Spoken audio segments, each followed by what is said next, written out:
Hello everyone, welcome to the Straight Bat with Gulf News. The T20 World Cup is here, and in fact it's actually started last Saturday. In fact, some of the matches are on, and we have had some upsets as well, which means the Super 12, which starts on this Saturday, we could see some more interesting results. In fact, some more upsets as well. Before we head over to my colleagues here, Satish and Ashfaq. Ashfaq is the assistant editor, Satish is the sports editor. We will have their take on what this tournament is going to be and how different is it going to be. Satish, what do you expect from this tournament? Chan, the difference between the previous one, the UAE, and here is first the ball is going to come nicely onto the bat. There will be more bounce than the UAE wickets. That's one aspect of it. But the second one is, by and large, it's going to be the same. The bowlers are going to dominate here as well. As far as what I have seen in this last few games, the bowlers are going to get the purchase, whether it is fast bowlers, the spinners. They're going to have a good purchase, and the bigger grounds are going to make it even more difficult for the batters to play those big shots, because they could be out on the deep where some places it could be 80 yards or 80 meters rather. Other places it's beyond the boundary line, probably reach the fans. So it's going to be a different World Cup in the sense they have to play smarter cricket, and they have to use their running between the wickets. They have to use the spaces, gaps between the wickets. So we are going to see a more classical form of T20 World Cup this time. Ashfaq, what's your expectation? Shama, I think this is going to be very interesting. If you see the groups, I say the three big teams are in one group, like New Zealand, Australia, and England, and they all are expert in playing on fast wickets. So that group is definitely going to be very interesting. And from Pakistan, Group B, Pakistan, India, Bangladesh, and two qualifiers are there. I would say pretty much Pakistan, India qualifying for semi-finals. So that's going to be a very interesting contest, because Pakistan, India will not face any of the teams who are expert in like Australia or New Zealand, who are expert in fast wickets. So they know each other well. So it's not going to be different for them. Yeah, that's true. We're going to face the same bowlers and the same batters, so it's like a replica of Asia Cup. One team they have to be wary of is South Africa, who's got some fast bowlers, but again, they are not. South Africa has not been doing well. Very well, yeah. They are in the rebuilding process, and there are also injuries. That will be a surprise if they do something. Yes. In fact, they could spring a few surprises because they have got some good fast bowlers there. I completely agree with the fact that they are not the force they used to be. Satish, you said something about the changes we can expect.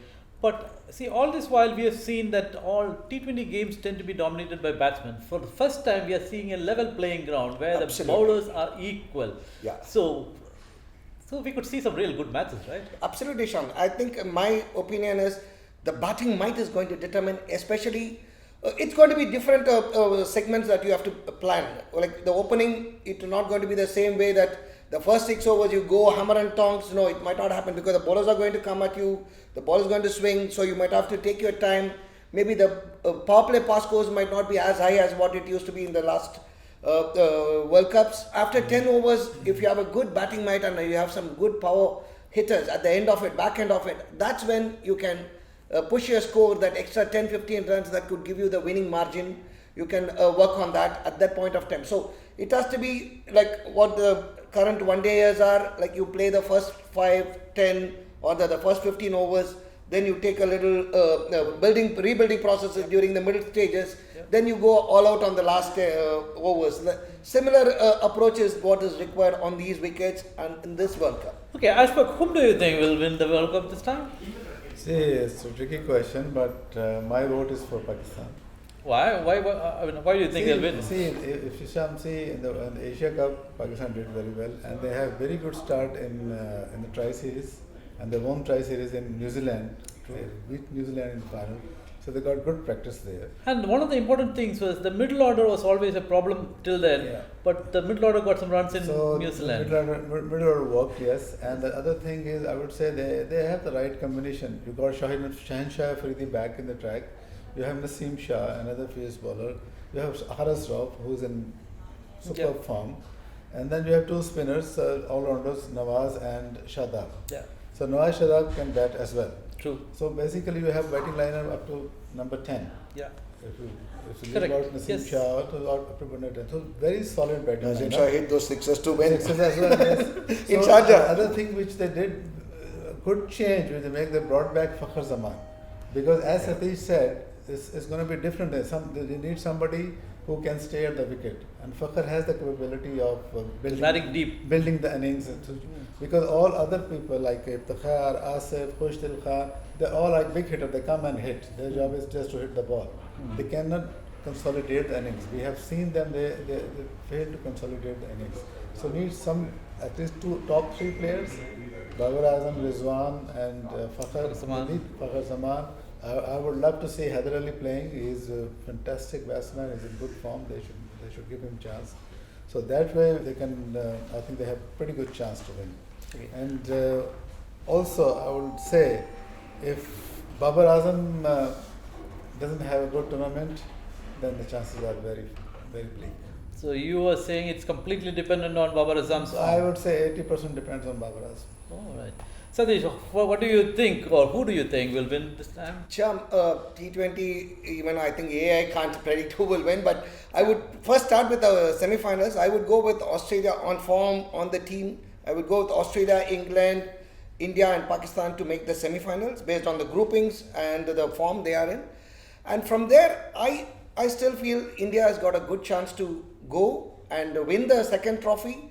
For the simple reason, No, why I ask you is, let me stop you there, because every tournament comes, you think, we say that India is going to win, Yeah. but it never happens, isn't it? exactly, that the two reasons which I am thinking that will have work in India's favor is, yeah, Bumrah is not there, but it's a big blow. But what Shami showed against Australia, he has literally showed that you don't really miss Bumrah. So, of course, when both of them are there, that's a different issue. But if Shami could come and bowl those Yorkers in the final overs, that's where we have been leaking runs, especially Bhuvneshwar Kumar or Ashdeep. They were leaking runs during the final last 2 overs.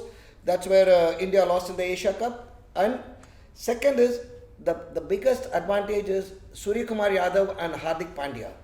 These two guys coming into the later order as a batsman. Surya Kumar Yadav is number 3 in the world today.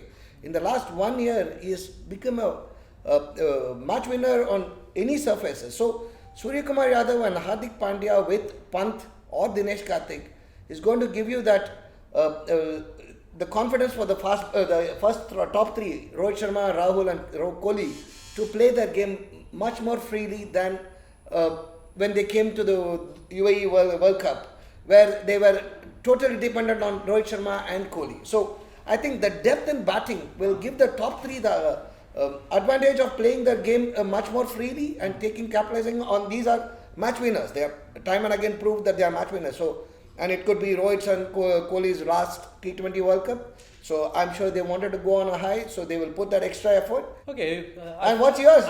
Yeah, you have taken Pakistan, you have taken India, and Sadiq, you have taken India.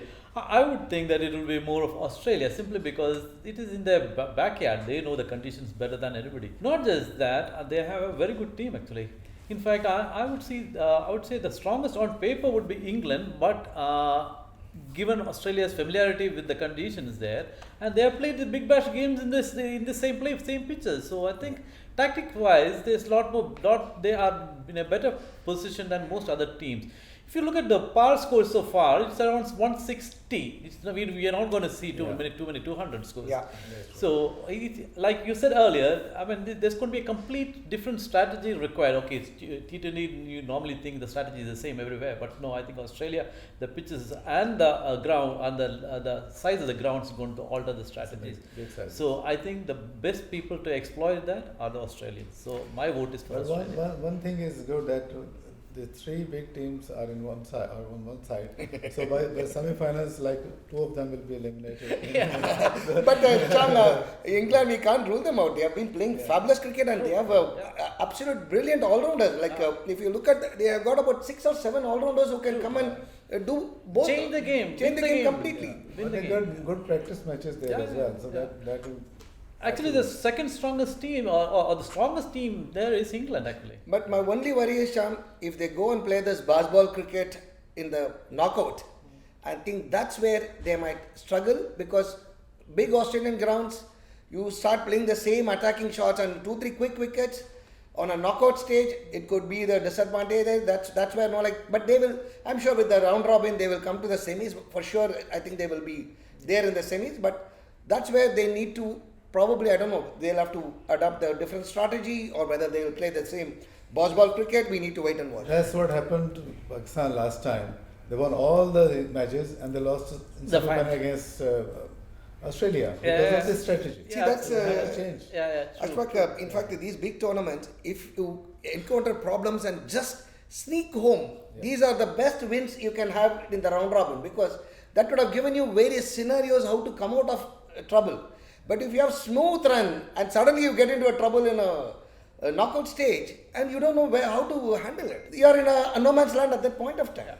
So all three of us have picked different teams, but all of us are on agreement that the Australian pitches and the size of the grounds will alter the strategies required.